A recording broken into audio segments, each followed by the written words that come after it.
Conférence Risque Pays Côte d'Ivoire 2023. Mesdames et messieurs, nous recevons à présent sur ce plateau Monsieur Arnaud Dutauzier, qui est directeur général opérationnel de Districom Énergie. Bonsoir Monsieur Dutauzier. Bonsoir madame. Et merci d'être avec nous. Je vous en prie. Alors Monsieur Dutauzier, au vu de votre secteur d'activité, que représente ce rapport Risque Pays pour vous? Bon, déjà, il faut dire que je suis dans le secteur des hydrocarbures, donc un secteur assez sensible et assez stratégique pour la Côte d'Ivoire. Et donc, déjà, entendre le terme risque pays, ça m'a interpellé. Donc, il était très important pour moi de déjà venir écouter ce que les panélistes avaient à dire et de comprendre dans quel contexte, éventuellement, nous, en tant qu'opérateurs dans ce secteur, on se projetait. Et que retenez-vous des panels auxquels vous avez assisté? Et bon, déjà, je note que le simple fait d'organiser ce panel, ça détermine que il y a une prise de conscience sur le risque que peut engendrer éventuellement les différentes actions des politiques sur la vie de la nation. Donc, je retiens que tout le monde est attentif et que tout le monde est plus ou moins prudent, essaie de prendre des dispositions éventuelles déjà pour la conduite de ces activités. Voilà. Justement, en parlant de prudence, on est en 2023, année électorale.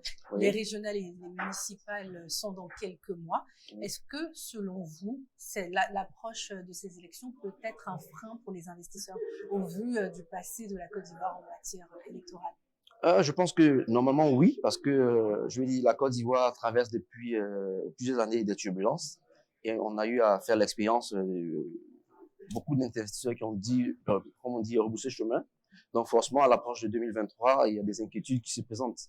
Donc pour ceux qui sont déjà là, est-ce qu'on continue de développer, de faire de l'extension d'activité? Pour ceux qui veulent venir, est-ce qu'il faut venir? Donc forcément, on est dans cette pensée-là.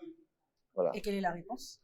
Bon, là, on est sur le panel de la partie, disons, la partie la plus, je dirais, sensible. Dire ça. Bon, on reste optimiste. On reste optimiste. Et donc, nous, on se dit, on n'a pas deux pays, on a un seul pays. Donc, on va continuer de développer nos activités en étant le plus prudent possible, en essayant éventuellement aussi d'apporter nos idées aux politiques pour que, ensemble, on puisse, je dirais, limiter la casse éventuelle s'il doit y avoir casse, en fait. Voilà.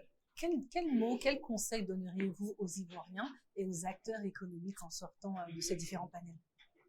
Bon, aux Ivoiriens, déjà, je dirais, il faut déjà que tout le monde soit positif. Parce que, bon, je veux dire, en étant positif, forcément, on pense à mener des actions positives. Et ensuite, peut-être aux acteurs politiques, éventuellement, de savoir se mettre vraiment au-dessus de tout ce qui est intérêt personnel, quoi.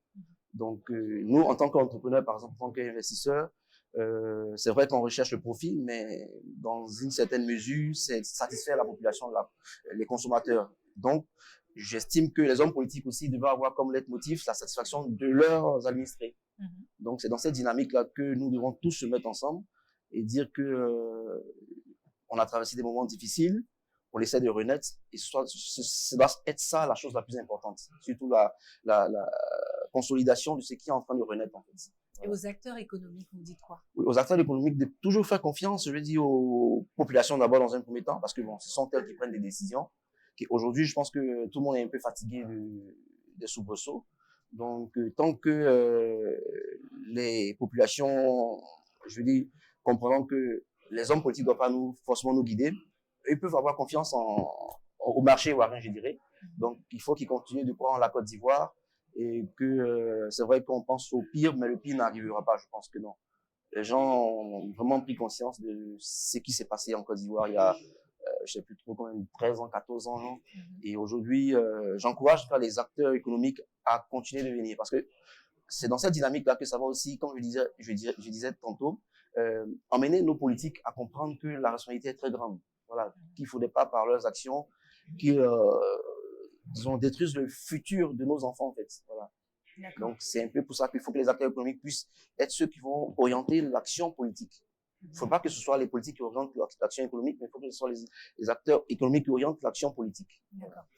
D'accord. Merci, Monsieur Arnaud Dutauzier. Donc, je rappelle que vous êtes directeur général opérationnel de Districom Énergie. C'est bien ça. Merci d'avoir répondu à nos questions et merci à vous de nous avoir suivis.